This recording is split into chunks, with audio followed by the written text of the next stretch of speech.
သားသမီးများပြပြီးဆင်းရဲလွန်းတဲ့လူတစ်ယောက်မှတန်ဖိုးရှိတာဆိုလို့ကြက်ဖတစ်ကောင်ပဲရှိရှာတယ်။ဒီနေ့မှာတော့အဲ့ဒီကြက်ဖကဘီးအိမ်ကတထေးချန်နဲ့ရောက်သွားရကနေပြဿနာစတော့တာပဲ။ဖိုက်ပူတထေးကြီးကဒေါသတကြီးနဲ့ချင်းချောက်တယ်။ဒီနေ့ဒီချက်ကိုမတက်ရင်မနှက်ပြန်မင်းကိုမှတတ်မယ်တဲ့။စင်းရတာဟာကြက်ဖကိုတက်လဲမိသားစုကြောင့်မလောက်ငါတာကြောင့်ဘရင်ကြီးချန်တွားရောက်ဆက်တက်ဖို့ဆုံးဖြတ်လိုက်တယ်။ဘရင်ကြီးကမေးတယ်။ဒီချက်တကောင်ကိုငါတို့မိသားစု6ယောက်ကြားပြတ်တာအောင်ဘယ်လိုခွဲမလဲ။စင်းရတာကပန်းနဲ့စွာနဲ့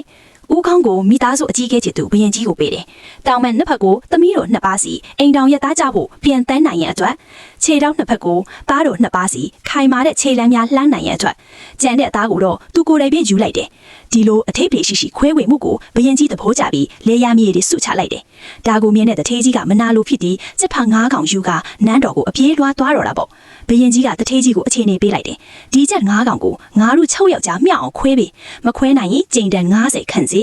တထေးကြီးခမဘလူးမှခွဲမရလို့ကြိမ်တန်အချက်90နဲ့နန်းတော်ပြင်ကိုအနှင်ခံလိုက်ရတယ်။ဘရင်ကြီးကစင်းရဲသားကိုထပ်ခေါ်ပြီးခွဲခိုင်းပြင်တယ်။စင်းရဲသားက3ပါကစုနီလန်ကိုတုံးလိုက်တယ်။ဘရင်နဲ့မိဖုရားကကြက်တကောင်သားတော်2ပါးကကြက်တကောင်သမီးတော်2ပါးကကြက်တကောင်မိမိကိုယ်တိုင်အတွက်ကြံတဲ့ကြက်2ကောင်အားလုံးဟာ3ဆိုတဲ့အတွဲလိုက်စီဖြစ်သွားတာကြောင့်ဘရင်ကြီးဟာစင်းရဲသားရဲ့ဉာဏ်ပညာကိုအလွန်သဘောကျပြီးထပ်မံဆုချလိုက်ပါတော့တယ်